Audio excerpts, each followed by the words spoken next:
controlling time versus energy. We often seek to control our time when chasing goals or success, which is an impossibility as time is outside of us, right? It's a construct outside of us. We didn't invent time. We can't control time. Time passes no matter what we want to do. It's outside of us. We can't control it, right? So instead, controlling energy is eminently possible as it is within us. What's up, y'all? Welcome to the Carrot Cast. Now, the Carrot Cast, we're usually diving in doing interviews with amazing real estate investors, amazing real estate agents. Now, in these episodes, every Thursday, they're the Trevor Truck Talks, where you get to hear behind the scenes of the mindset shifts I'm going through as a CEO of one of the fastest growing companies in America, and the mindset shifts you can take to run your business and win back your freedom as well. Let's dive into this episode.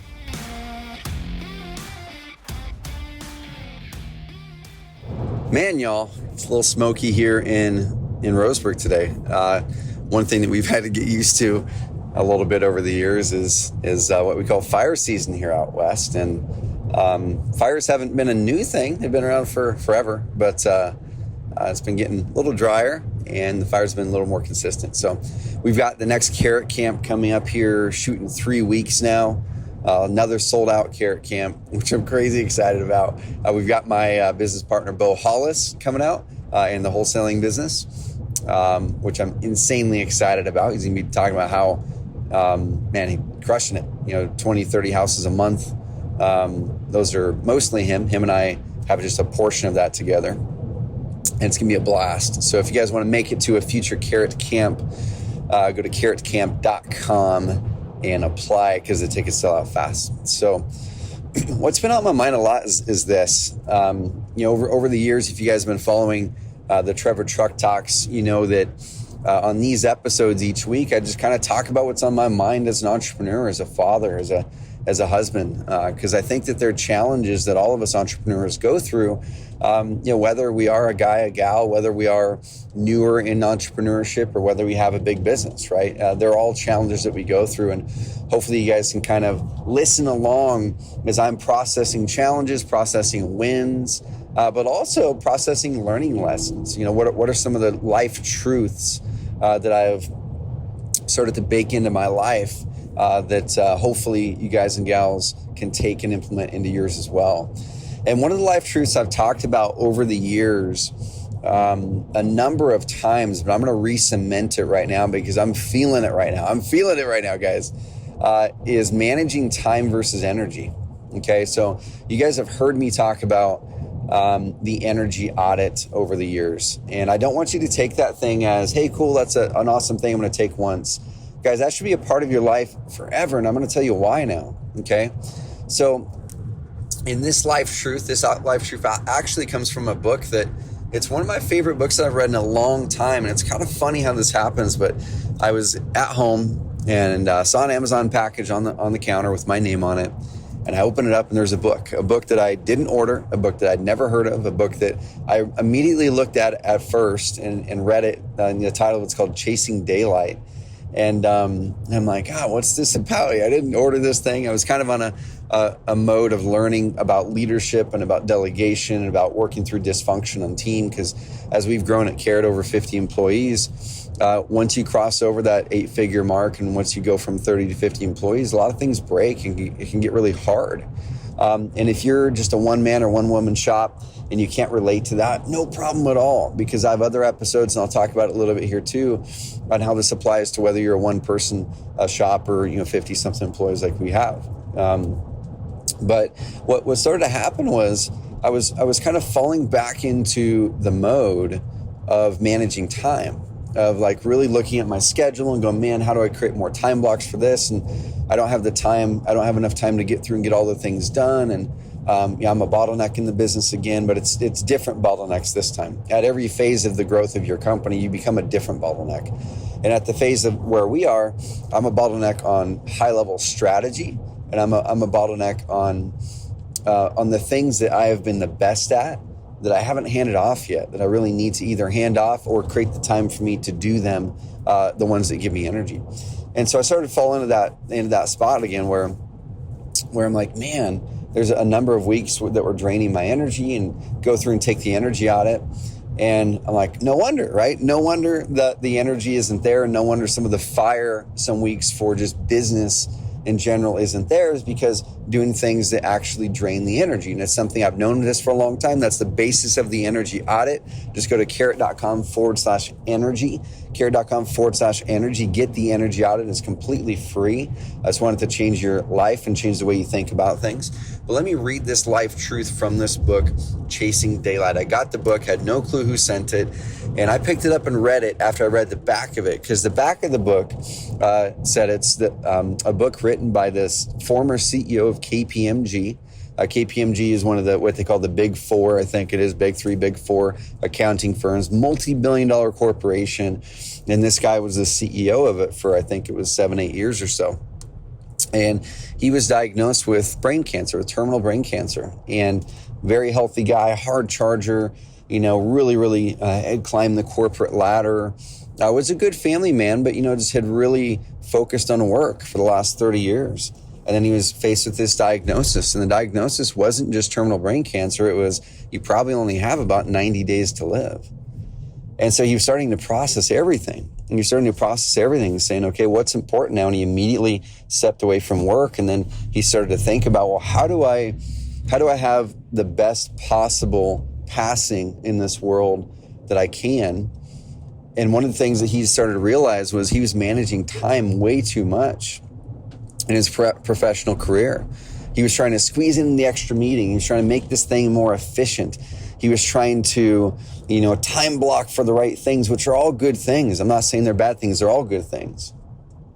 But the issue that pops up is when we're managing time at the expense of energy, we really start to not like our work. We really start to wonder why we're doing what we're doing. We really start to get distracted, and we just, that's where people can fall into depression sometimes. That's where we lose sight of what's really important. So I'm going to read this from the book. This is what I took from it. So, controlling time versus energy.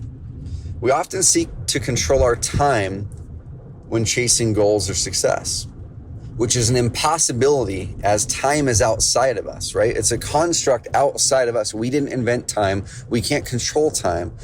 Time passes no matter what we want to do. It's outside of us. We can't control it, right? So instead, controlling energy is eminently possible as it is within us. Okay, so let me read this again. We often seek to control our time when chasing goals or success, which is an impossibility as it is outside of us.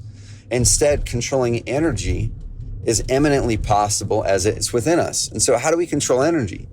Well, like I was saying, I would really, really encourage you to, when you're looking at your goals for the month or your items for the month, or when you take your energy audit, and you look at it and just say, well, shoot, what percentage am I? Is 50% of my work week or more focused on the things that give me energy, or is 50% or more focused on the things that drain me energy? That should be your number one priority. Like, it doesn't matter about controlling time or trying to be more productive, or a better productivity system, or any of those hacks. None of those matter at that point, because you're just managing crap that you don't like. You're managing crap that's pulling you down. You're managing crap that actually you probably shouldn't be doing in the first place.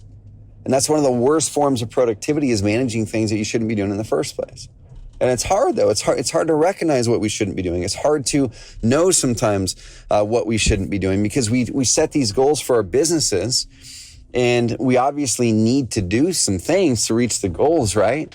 And that's where the struggle comes up as entrepreneurs oftentimes, is we set these goals and we know that we need to do certain things. There are certain steps, there are certain projects that have to happen to make those goals happen. But the problem is, oftentimes those things we don't like. Oftentimes those things drain our energy. Oftentimes those things, they suck the life out of us. So how do you make that decision then?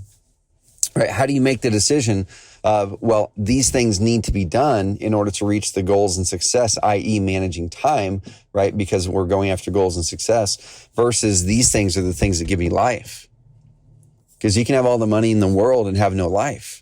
But I'd much rather have a reasonable amount of money in a really full and rich life, because it's focused on things that give energy, not take them away. And so when you let's look at like musicians, let's look at people like that are in the creative arts. whenever I pull back sometimes and I feel like I'm in an energy drain mode, I'll take the energy out. And then this is what I do. I literally pull back and just visualize what a music artist would do. Okay. What a painting artist would do or something like that. So the way that a music artist becomes successful is they're honing their craft. They're doing the things. And not all these things give them energy all the time, right? But they probably get amazing energy when they're sitting there writing songs if they love writing songs, or they probably get energy when they're singing, when they're out there performing, when they're out there thinking about how to make a performance even better. Many artists get a lot of energy on trying to figure out the arrangement of a song, of collaborating with other people. And when you think about it, it's all on the creation side of it, right? And that's the music artist, okay? And I'm thinking about this from the perspective of the entrepreneur, who the entrepreneur is usually the visionary.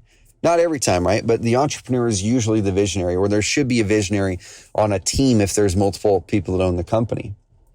And the visionary doesn't do very well when the visionary has to get down into the details of the mechanics of the how-to. So let's go back to the music industry. If you're a visionary artist and you love the singing and you can craft how to make an amazing performance, and you might even love the songwriting, what are the parts that drag you down that actually jeopardize your ability to be a successful artist? Well, it's going out there and trying to book your own venues. You might hate that, right? But it has to be done in those early years. So who's going to do it? Or you hire a manager to do it. What else? Well, it might be doing the art on the cover. Maybe you don't like that. It might be actually driving the equipment and setting all the equipment up at the spot. It might be tearing it down. It might be the marketing of the album, whatever it is. And of course, the more successful the artist gets, the further away the artist gets from many of these things, the further away they get from actually setting up the equipment. When the person is in the early days, they're probably literally in the van, taking the stuff in themselves with their bandmates, setting it all up because you have to, because you don't have the income at that point to pay someone to do that. But that artist should not be doing that to maximize their energy, to maximize what they do best, which is music. And so as the artist gets more successful, so they can focus more and more time on the things that give them energy, and more times on the things that they enjoy, and more times, frankly, on the things that add the most value to the world, which is their music, they realize setting up for the show does not do that. Doing the mechanics of booking shows does not do that. Now, booking shows produces the revenue, so it has to get done, but they get dragged down by the thought of doing that. So they hire that out immediately. It has to get done because that's what drives revenue, but I don't want to do it because it drains my physical energy. It drains my creative energy. And if your creative energy gets drained consistently enough, you'll get distracted and you'll move on, or your business will die. Your music career will die. We have to be staying in our creative lanes as much as possible. And that's where we kind of lose sight of that sometimes as entrepreneurs in the real estate space. Is we think we've got to do all the things, right? We think because this activity makes us money, therefore I have to do it. But what I'd like to challenge you to do is stop managing time. Stop trying to control time. We can't control time. Squeezing that extra meeting in doesn't matter if that extra meeting is draining the crap out of your energy, so you can't do the things that you love to do the most that light you up. So let's give some examples.